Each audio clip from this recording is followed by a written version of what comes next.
Hey everybody, and welcome to Summer C-Lab 2020 with Mr. Francis, 7th grade. Today I'm going to challenge you to make a solar oven out of scraps you can find at home. Some of the things that you're gonna need. You're gonna need some aluminum foil. It doesn't matter which brand it is, it's aluminum foil.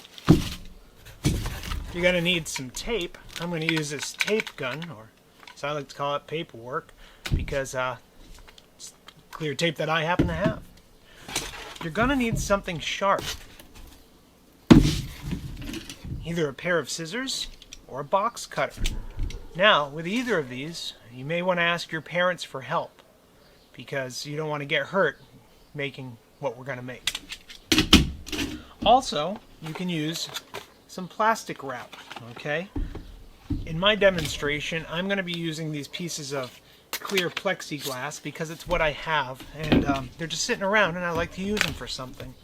And lastly, you're going to need a box. This box is from Amazon. It's about, that big. You can use any size, but be aware the bigger it is, the more stuff you're going to need to make it. So, the first thing that we have to do is tape this box shut. But why do we want to build a solar oven? What's the point of this? What does it do? Well, we're going to use the sun's energy to cook some food. What kind of food are we going to cook? Well, that's up to you. I'm going to try to cook a hot dog, and the reason is it's already cooked, so if it sits out in the sun for a while, it won't be bad. You could try anything you want, maybe even reheating a slice of pizza from last night if that's what you had. But be careful, you don't want to eat anything raw, especially if it's been sitting in the sun, so make sure whatever you choose is something safe. You could even make a s'more in here if you like. Some more what? Some more deliciousness, that's what. So the first thing that you want to do is get your box ready. Take your box and make sure that it is shut, and we're going to put some tape on it to make sure it's all one piece.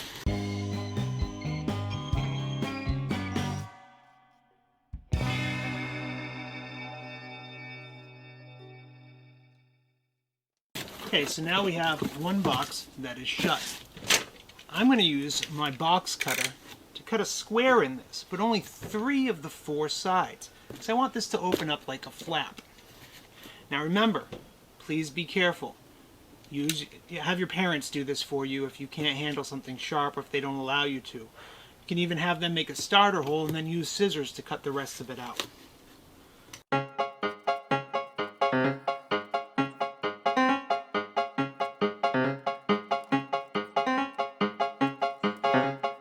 A general rule of thumb is you don't want to cut towards yourself, even though I just did. I just thought of that, so be careful.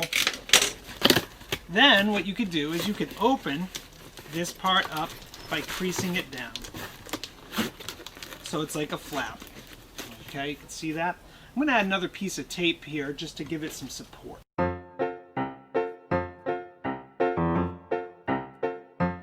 Now, unfortunately, today it's not too sunny out, so I don't know if I'm going to be able to cook anything, but we'll see. Now, these inside flaps that I have, if they didn't cut all the way through, you can just kind of push them down and tape them down. That's fine. A little extra insulation is always good inside something that's going to heat up.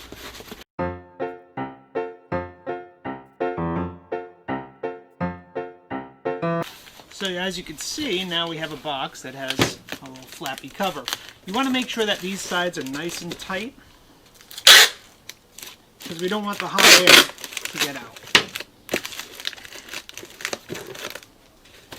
Looks pretty good to me.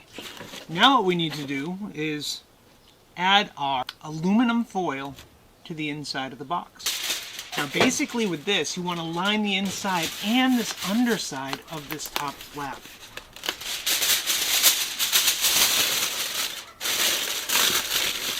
And what this is going to do, it's going to keep the heat in, hopefully.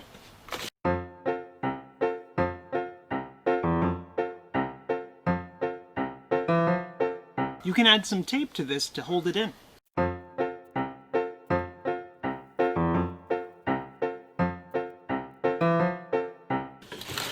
Now I know noticed I didn't tape all the side here, so I'm going to make sure I do that. Okay, and just for good measure, I'm going to add another sheet on the bottom.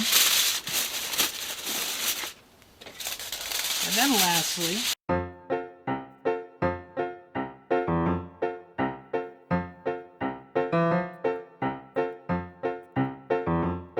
and there we go. So far, we've got a box lined with aluminum foil, and we've got this top flap lined with aluminum foil. Okay, now that I've got the frame built for this, I need to make a cover for it. So I'm going to take another piece of cardboard, and I'm going to cut out a frame, just like on a picture. Okay, I want to make sure that it's going to go all the way across this, so it keeps it covered.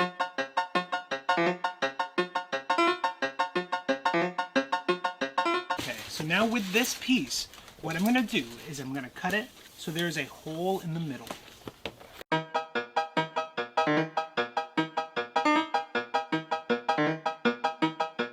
Pretty easy stuff. I've been framed. There we go. What you're going to do with this frame is you're going to take some of your clear plastic wrap and lay it down so you can make a cover. Just like a phone case.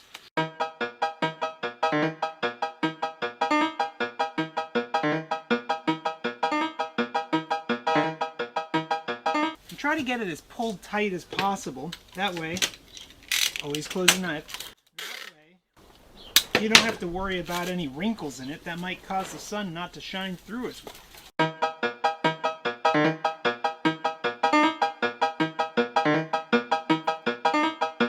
Now it's also very important that you don't put any holes in this, because holes will let the hot air out.